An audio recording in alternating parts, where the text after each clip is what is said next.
अस्सलाम वालेकुम। World cup game उठा दो में आपको खुशामदीद कहती हूँ। मैं हूँ आयशा जुल्फ़िकार, मेरे साथ हैं शुमाइला चौधरी। आपको हमारी तरफ से सलाम। और जनाब, आज जो वर्ल्ड कप का बहुत अहम मैच खेला जा रहा है, जनूबी अफ्रीका के खिलाफ पाकिस्तान ने टॉस जीतकर पहले बैटिंग का फैसला किया और पाकिस्तानी बैटर्स एक बार फिर मुतासिर कुन कारकर्दगी दिखाने से कासिर रहे हैं। तो पिछले 3 मैचों में लगातार शिकस्त की वजह से शाहीनों को सेमीफाइनल में पहुंचने के लिए अगर मगर की सूरत हाल का सामना है, क्योंकि अगर आज का मैच जीतते हैं तो आगे कुछ चांस बनेगा। आज के मैच में जनूबी अफ्रीका को जीत के लिए 271 रन का हदफ दरकार है। ये कैसा चेज होगा, इस पे हम बात करेंगे। इरफान ज़हीर हमारे साथ मौजूद हैं। इरफान, आपको खुशामदीद कहते हैं। और इजहार बाजवा। इजहार, कैसे हैं आप? ठीक ठाक, आप कैसे हैं? अल्हम्दुलिल्लाह। अच्छा इरफान, कैसा चेज लग रहा है आपको साउथ अफ्रीका के लिए? मतलब 271 उनके लिए तो बहुत आसान हदफ हमने अब तक देखा है। देखिए, थोड़ा अगर पहले पाकिस्तान की बैटिंग की बात करें तो अगेन एक दफ़ा फिर पुअर डिस्प्ले हमारी बैटिंग लाइनअप की तरफ से नज़र आया। जब हमें मोमेंटम मिलता है, कुछ करना होता है, तो हमारे बैटिंग कोलैप्स कर जाती है। एक एरिया जो सबसे बड़ा था जिस पे हमने डिस्कस किया वो डॉट बॉल था। आप किसी भी बैटर को उठा के देख रहे हैं, किसी के 30 डॉट बॉल हैं, किसी के 35 हैं, किसी की 40 हैं, और मेरा ख्याल है 150 तो हमने ऑलमोस्ट शायद इससे भी ज़्यादा डॉट बॉल खेल छोड़ी है। और हर मैच में ये सबसे बड़ा अलमिया है कि हम डॉट बॉल खेलते हैं या बाउंड्री लगाते हैं। तो रोटेशन ऑफ स्ट्राइक जो है वो आपका जो किसी भी टीम का इतना डाउन नहीं है या बुरा नहीं है जितना हमारा है। एक तो ये प्रॉब्लम है। दूसरा, आपके ओपनर, हमने बड़ी बात की थी कि आपको फ़ख्र से चांस लेना चाहिए। मामूल हक कुछ ऐसा करके नहीं दिखा रहे, ना इस काबिल हैं शायद कि वो इस तरह की दूसरी कंडीशन में जाके कुछ कर पाएँ। और वो शायद अपनी शादी की तैयारियों में मसरूफ हैं। वो उसी उनके दिमाग पे लगता है वही सवार है वर्ल्ड कप में और कुछ शादियों की तैयारी में। वो वेट शॉट्स सिलेक्शन के बाद आउट हो रहे हैं तो definitely he is not there. और आपको ये सोचना चाहिए था, आपको चांस लेना चाहिए। चांस यही होता है कि एक ऐसा बैटर जिसके साथ आप लेते हैं अगर चल जाए तो आपकी एक्स्ट्राऑर्डिनरी किस्म की वो वन साइडेड मैच कर देता है। तो एक तरह के दोनों ओपनर डालना ठीक नहीं था। अब्दुल्ला शफीक की जगह बनती थी क्योंकि उसने रन्स किए हुए थे, तो इमाम की जगह नहीं बनती थी। तो पहली तो सिलेक्शन भी आपने गलत की। फिर इसी तरह आपके जब विकेट थ्रो करने की बात ये आई तो बाबर आजम, हमारे किंग बाबर कहते हैं अपने आप को, मुझे नहीं पता कहाँ के किंग है, कि जब इस पूरे वर्ल्ड कप में 6 मैचेस हो चुके हैं, किसी मैच में वो डिलीवर नहीं कर पाए। किसी मैच के अंदर वो अपने 40s 50s को विराट कोहली से कंपैरिजन करना उनको बड़ा अच्छा लगता है कि मैं विराट कोहली उनके साथ उनके काम भी उस जैसे करें ना कि वो बड़ा 100 लगाते हैं। डिकॉक का 100 देखे, वार्नर का 100 देखे। हम तरस गई ये नेशन कि अपने किंग की तरफ से कोई किंग इनिंग्स देखे। तो किंग हमारा 40-50 करके थक जाता है बेचारा, उस पर कप्तानी का इतना प्रेशर है, बोझ है। तो हमारा किंग इतने हैं कि वो 40-50 के बाद आउट हो जाता है। इसी तरह रिजवान, टेक्निकली बहुत मसाइल हैं उसके। वन ऑड किसी तरह की इनिंग्स खेल जाते हैं, कभी इधर गिरते हैं, कभी उधर गिरते हैं, कभी वो स्वीप मारते हैं तो वो गिर जाते हैं। और वो पहले भी 2-3 दफा बचे। डाइटिंग पे तो नहीं है? आपके दुनिया में कोई ऐसा प्लेयर नहीं किसी टीम के अंदर नजर आता है कि जो चौथे नंबर के ऊपर हो, सबसे वाइटल नंबर उसको मिले और ऐसी अजीबोगरीब किस्म की जिसकी टेक्निक हो। आप ओपनर खिला दें, चलें वो दायरे का यूज़ कर लेंगे, या मिडिल ऑर्डर में लेके आए उनको, और आप उसको ला रहे हैं चौथे नंबर पे जो सबसे टेक्निकली इंपॉर्टेंट नंबर है, क्योंकि उसमें आपने स्पिन को खेलना है, आपने पेस बॉलिंग को खेलना है। वो भी समझ नहीं आई। उन्होंने विकेट थ्रो की। साउथ शकील बहुत अच्छा खेले, शादाब बहुत अच्छा खेले, जिनको क्रेडिट देना चाहिए। लेकिन ये था कि उनके ऊपर भी रिस्पॉन्सिबिलिटी थी 80% चीज़ें ठीक करके। जब आपने राइट पुश करना था, जो 20-25-30 रन एडिशनल खेलने थे, दोनों ने रैश शॉट खेल के उन्होंने कहा कि हम कहीं अच्छा स्कोर टोटल ना कर जाएं, विकेट थ्रो कर दी। यही देखिए, गेम अवेयरनेस की मैं हमेशा बात करता हूँ। गेम सेंस यही होती है कि आप दूसरी टीम से एक स्टेप आगे चलते हो, चीज़ें सीखते हैं। और फिर ये दुनिया का शायद वर्स्ट हमारा मिडिल ऑर्डर के बाद अगर हम टेल की बात करें तो सबसे वर्स्ट है। और लास्ट जो 4 विकेटें थी, 3-4 विकेटें, तो वो तो हार्डली 10-12 बॉलों में सारी हमने थ्रो कर दी। और अगर हम पूरे ओवर खेलते तो things could have been different for अस।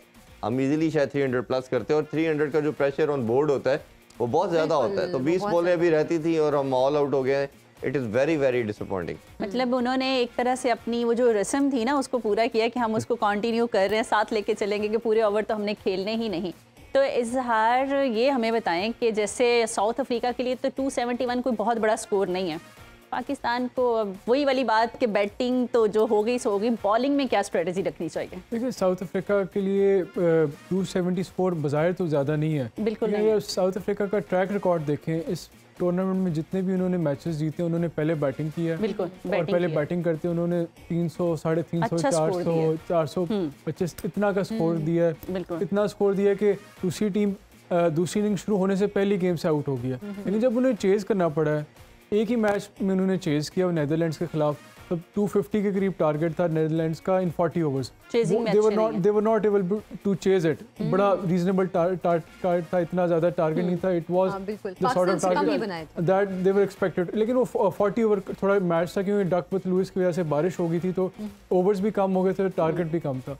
तो इस हवाले से साउथ अफ्रीका चेज इतना अच्छा अभी तक उन्होंने इस टूर्नामेंट में नहीं किया। और उनके पास बैटिंग फायर पावर तो है ही है, उनके पास और बैटिंग बैट्समैन भी सारे फॉर्म में है। क्विंटन डी कॉक फॉर्म में है, मार्करम फॉर्म में है, क्लासन फॉर्म में है। तो एक तो न्यू बॉल बहुत क्रूशल है। हमने देखा है कि हसन अली और शाहीन शाह अफरीदी की न्यू बॉल पार्टनरशिप तो इतनी अच्छी नहीं अभी तक जा रही। लेट्स सी कि मोहम्मद वसीम उनकी जगह आ गया, वो कैसा न्यू बॉल में परफॉर्म करें, मोस्ट लाइकली है। तीसरी बात उसके बाद है हारिस रऊफ की फॉर्म बहुत ही डिसअपॉइंटिंग रही है। वो एज अ फर्स्ट चेंज आ रहे हैं और बहुत ज़्यादा इतना ज़्यादा स्कोर खा रहे हैं कि उसके बाद से टीम का मोमेंटम बिल्कुल ही ऑपोजिशन के हैंड में चला जाता है और रिकवर करना बहुत मुश्किल है। तो ये एक इशू है। दूसरा ये कि चेन्नई जो है, चेन्नई की पिच स्पिन को फेवर करती है। स्पिनर्स तो हमारे पास हैं नवाज और शादाब, लेकिन उनकी परफॉर्मेंस भी कोई इस टूर्नामेंट में इतनी अच्छी नहीं रही। तो हम ये दुआ कर सकते हैं कि साउथ अफ्रीका थोड़ा अंडर प्रेशर कोई पैनिक कर जाए या कोई चोक कर जाए, तो न्यू बॉल इज़ क्रूशल। अच्छा इरफान, अभी आप ही जैसे कि बात कर रहे थे कि ना बाबर अच्छा खेल रहे हैं, ना रिजवान अच्छा खेल रहे हैं, हालांकि बहुत वो इस वक्त जिन नंबर्स पे हैं वो सबसे खास और इम्पॉर्टेंट नंबर्स हैं जब आपने रन बनाने हैं। फिर हमने देखा कि हारिस रऊफ की तरफ से अगर बॉलिंग की बात करें तो वो भी बॉलिंग नहीं। हसन अली की भी कल भी हम बात कर रहे थे कि शायद उनकी तबीयत नासाज है, वो ना हो अगले मैच में। एक एक करके हमारे सारे जो प्लेयर्स हैं वो किसी ना किसी हेल्थ इशू का शिकार हो रहे हैं। क्या मेंटली ये लोग बिल्कुल इस चीज़ को मान चुके हैं कि नहीं हमने सेमीफाइनल तक जाना ही नहीं है, तो फिजिकली भी अनफिट हम सुन रहे हैं? अब देखिए प्रेशर जो होता है ना, वो कई दफ़ा अगर आप पे ज़्यादा हावी हो जाए तो आपका कॉन्फिडेंस जब शैटर हो जाए तो ये सारी चीज़ें आप होती हैं। जो इनको एशिया कप में भी इंडिया से डिफीट और इस वर्ल्ड कप के अंदर भी जो इंडिया से डिफीट हुई, उसके बाद ये मेंटली स्टेबल ही नहीं हो पाए। और आप देख लें कि जो बॉडी लैंग्वेज है, इवन जो प्लेयर, सबसे बड़ा अलमिया ये है, या तो ना आप सारे आउट हो जाएं, आपकी पार्टनरशिप बनती है, आप रन्स करते हैं, विकेट्स पे स्टे कर जाते हैं और फिर आप विकेट अपनी थ्रो कर रहे हैं। ये क्रिकेट के अंदर क्राइम समझा जाता है कि अगर आपका once your batsman is settle down तो फिर उसके बाद विकेट को थ्रो करना इट्स अ हॉरिबल थिंग कि आप किस तरह इमेजिन कर सकते हैं। और आप दुनिया की मिसाल देख लें, डी कॉक की हमने बात की, वार्नर की आप कोहली की कर लें, शुभमन गिल की कर लें, आप कोई भी अपना सेटल होने के बाद अपने विकेट थ्रो नहीं करता। ये सिर्फ पाकिस्तान में ही है। ठीक है, आप जब कोई बड़ा स्ट्रोक कर दिया, कुछ ज़्यादा रन्स हो गए, आप कोई 10 के स्ट्राइक रेट के साथ खेलना शुरू कर दिया, फिर तो समझ आती है कि आप इतनी ज़्यादा छक्के मार रहे थे कवर में 3-3 के, आपको चांस ले रहे थे कि आपकी विकेट गई। इफ्तिखार से बुरा स्पिन को दुनिया में कोई नहीं खेलता और आपने उसको, जो सबसे बड़ा मेरी नज़र में इस पूरी इनिंग्स के अंदर जो बुरा डिसीजन था, चाहे वो कैप्टन का था या कोच का था, कि उसको नंबर 4 पे भेजना। इफ्तिखार तो लास्ट मैक्सवेल की तरह 10-12 ओवर का प्लेयर है, आपने उसको हिटिंग करवानी है और आपने उसको नंबर 4 पे भेज के, जैसे ही वो आया उसने 1-2 ओवर अच्छे खेले, स्पिनर को लेके आए, शमसी ने उसको आउट कर दिया। अब वो तो it is written on the wall कि इफ्तिखार आया, स्पिनर को लेके, तो इफ्तिखार आउट है। तो आपकी सेंस, आपकी गेम अवेयरनेस, आपकी लॉजिक किधर है कि आपका स्पिनर आ गया है, आप उसको थोड़ा सा सी ऑफ कर लें। आपके पास 4 और बॉलर हैं जिनके अगेंस्ट आप चांस ले सकते हैं। एक आपने शमसी को सी ऑफ करना था, जिस तरह हमने लास्ट मैच में नूर अहमद कहा कि वो एक मिस्ट्री स्पिनर है, उसको आप सी ऑफ कर लें। लेकिन अगेन हम देखें कि बाबर ने भी उसी को विकेट दी, इफ्तिखार ने भी उसी को दी, शकील ने भी उसी को दी, और फिर टेल तो ऑब्वियसली हम क्या उनको ब्लेम करें। तो जब आपकी इतनी पुअर गेम अवेयरनेस होगी, आपको बॉलर को, आप दुनिया में कोई टीम आपको नहीं है ऐसी नजर आएगी कि जो बॉलर को हैंड से रीड ना करती हो। आप उसको पिच से रीड कर रहे हो और आप एक्सपेक्ट कर रहे हो कि हम छक्के मार लेंगे, 1 ऑफ तो मार लेंगे। शादाब का बड़ा वाइटल रोल था कि अगर आप उसको नंबर 4 पे, अगर स्पिन को आपने कैटर करना था तो साउथ शकील को ऊपर भेजते, वो स्पिन को सबसे अच्छा खेलता है। शादाब बहुत अच्छा खेलता है, सबसे अच्छा शादाब पिक करता है क्योंकि खुद लेग स्पिनर है, वो रीड करता है, तो आप उसको नंबर 4 पे भेज सकते थे। बट अगेन वो जो थिंक टैंक, उनकी अप्रोच, ये मेरा ख्याल है, मेरी समझ से तो बियॉन्ड है कि किस तरह की गेम अवेयरनेस। इतना बड़ा थिंक टैंक है जी, हम दुनिया के बेहतरीन कोचेस, दुनिया के बेहतरीन कैप्टन और इतने सीनियर प्लेयर भी होने के बावजूद आप अपनी शॉर्ट कमिंग्स को ओवरकम नहीं कर पा रहे, तो पहला ओवर भी इफ्तिखार ही करवा रहे हैं, और जो अब दूसरी साइड क्योंकि डी कॉक अच्छा खेलते हैं तो डी कॉक के लिहाज से एक्स्ट्रा ऑर्डिनरी कुछ अब करने की चांस तो लेंगे अब आपको। जहाँ लैक ऑफ प्लानिंग नजर आई पाकिस्तान की तरफ से, वहाँ आपने देखा कि साउथ अफ्रीका बहुत प्लानिंग करके आए।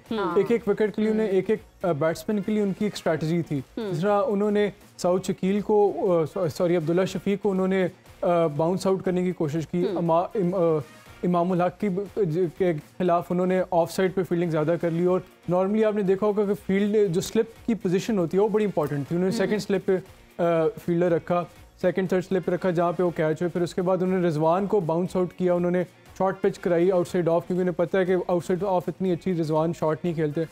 बाबर और उनको हमारे सारे वीक पॉइंट्स पता है। बाबर को इफ्तिखार की जगह के जब वो खेले उनके आगे वो शमसी को लेके आए। शादाब की जब अच्छा खेला तो उनके आगे वो पेस बॉलर को लेके आए। तो वो हमेशा हर बैट्समैन के लिए उनके पास प्लान था। पाकिस्तान के लिए भी बड़ा क्रूशल है कि अगर उन्होंने साउथ अफ्रीका को के खिलाफ इस टारगेट को चेज करना है तो इनके पास भी हर बैट्समैन के लिए एक प्रॉपर प्लान होना चाहिए कि हमने किस तरह इनके हर बैट्समैन को टारगेट करना है। अच्छा इरफान, अगर कि आप बता रहे हैं कि ये स्पिनर्स को बड़ा फेवर कर रही है ये विकेट, तो हमारे स्पिनर्स इससे कैसे फिर फायदा उठा सकते हैं?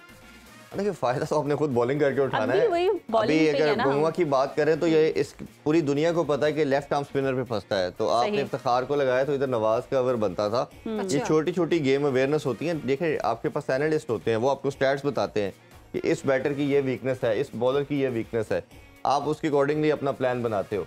बट हम ये देख रहे हैं कि हमारी जो इफ्तिखार के जैसे हमने पता था कि ये स्पिनर पे आउट होगा, स्पिनर को लाए, उन्होंने आउट कर दिया। इमाम की दो वीकनेस है, या शॉर्ट बॉल है या बाहर ऑफ स्टंप के बाहर बॉल करें, उसी पे उन्होंने आउट किया।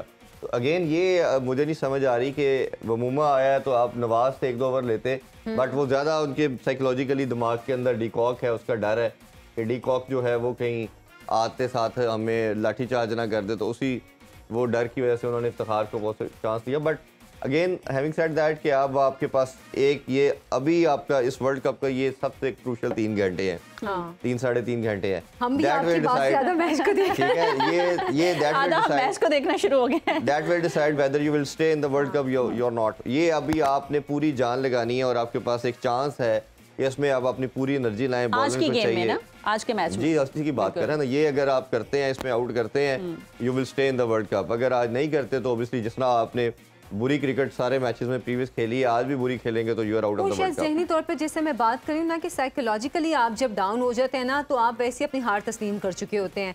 वो शायद साइकोलॉजिकली भी इस चीज़ को मान चुके हैं हमारे प्लेयर्स के भाई हम पिछले इतने बुरी कारकर्दगी दिखा रहे हैं तो शायद अब हम फॉर्म में नहीं है, इसलिए वो नहीं, मेरा नहीं ख्याल कि इतना इंपॉर्टेंट मैच था आज जो मर्जी वो नहीं हो सकता। कॉन्फिडेंस कर गया ये तो हर देखिए जब तब भी आएंगे अब मैदान में आप कोशिश तो करेंगे। कोशिश की बात नहीं है ये, उससे ज्यादा प्रेशर है। प्रेशर की वजह से आपका कॉन्फिडेंस शैटर होता है। जब कॉन्फिडेंस शैटर होता है तो फिर ये सारे लैप्सेस आप करते हैं जितनी हम बातें कर रहे हैं। ये आप देखें ना, यही तो एक प्रोफेशनल प्लेयर में और एक आम में फ़र्क है। प्रोफेशनल जो है वो इस तरह का ब्लंडर नहीं करता जो हमारे करते हैं। और थिंक टैंक का जो इतनी बड़ी मैनेजमेंट साथ 15-20 लोग हैं, उनका मकसद भी यही होना चाहिए कि उनको गैदर करें वो, क्योंकि बाहर बैठ के अच्छे तरीके से चीज़ों को देख सकते हैं। बट अनफॉर्चुनेटली वो नहीं हो पा रहा। आपको उसके अलावा मैं ये कहना चाहूँगा कि आप प्रोफेशनल स्पोर्ट्समैन हैं, कम्पिटिटिव स्पोर्ट्समैन हैं, आप you are at the biggest stage of the sports, World Cup है, उसमें प्रेशर है जो भी है आपको अपना 110% देना चाहिए। और आप बेशक ये मैच जो है क्रूशल, इतना बड़ा मस्ट विन मैच है, क्रूशल मैच है, और अगर आप इसमें भी जान नहीं मारेंगे तो, और आपको नज़र आ रहा है कि अगर आप ये मैच हार जाते हैं तो आपके लिए एक किस्म की वर्ल्ड कप की सेमीफाइनल की क्वालिफिकेशन खत्म हो जाएगी। तो इसमें you have to give you 110% regardless of the situation. ये हम एक्सपेक्ट कर सकते हैं कि ये अभी इस चेज़ में, इस डिफेंस ऑफ द चेज़ में पूरी जान मारेंगे। अच्छा, क्या हम भी मेंटली एक्सपेक्ट कर चुके हैं और एक्सेप्ट कर लिया है हमने कि ये हारेंगे तो कोई बात नहीं, क्योंकि फैंस का मोराल भी काफी डाउन हुआ ना। फैन तो अभी देखिए आज भी पूरी दुनिया आज उनकी आखिरी उम्मीद कि कुछ पूरी हो, दुनिया ग्लूड है। मेरा नहीं ख्याल कि फैन ने अभी भी वो होप छोड़ी है। बट आपकी परफॉर्मेंस से, उससे लाइवली आप अपने आप को लाइव रखते हैं ना, उससे आप कुछ ऐसा करते हैं। जब इस तरह की बुरी परफॉर्मेंस होगी, उसमें कोई एक्स्ट्रा ऑर्डिनरी चीजें नहीं होंगी तो ऑब्वियसली वो नीचे गिरेंगे। फैन की आपका इंटैक्ट जो कनेक्शन है वो खत्म होता है। अभी जैसे एक अनफॉर्चुनेट है कि कंटिन्यूसली डिबेट हो रही है बाबर को कप्तान नहीं होना चाहिए। ये उनका गुस्सा है अवाम का। ये एक जहाँ आपको सुपरस्टार या किंग बनाते हैं किंग बाबर बनते हैं तो फिर उधर आपको ये सारी चीजें भी फेस करनी पड़ती हैं। तो ये आपको जितना प्यार मिलता है तो इसी गेम की वजह से मिलता है। आप जब जीतते हैं, रन्स करते हैं, कुछ भी परफॉर्म करते हैं। फील्डिंग भी बहुत क्रूशल है इस डिफेंस में। ये बड़ा इंपॉर्टेंट है कि हमने अभी तक जितने भी मैचेस हुए हैं जो हारे हैं उसमें हमारी फील्डिंग बहुत गंदी रही है। तीनों जगह पे हम काफी वीक हैं। ऐसा बिल्कुल फील्डिंग हमारी बहुत क्रूशल है। अगर हम कैचेस लेंगे, रन्स रोकेंगे, और अगर आपने पाकिस्तान की परफॉर्मेंस का इंटेंट को जज करना हो वो कितने कॉन्फिडेंट है, तो आप हमेशा फील्डिंग से गेज कर सकते हैं। जी बिल्कुल, this will be decisive factor के कितना अच्छा। Thank you very much Irfan, thank you. हमें होप बिल्कुल नहीं छोड़नी चाहिए, और रात 11 बजे कुछ भी हो, मैच हम जीते या हारे, 11 बजे कहको और तज्जियों से भरपूर प्रोग्राम क्रिकेट मस्तियाँ देखना मत भूलिएगा। अल्लाह हाफ़िज़।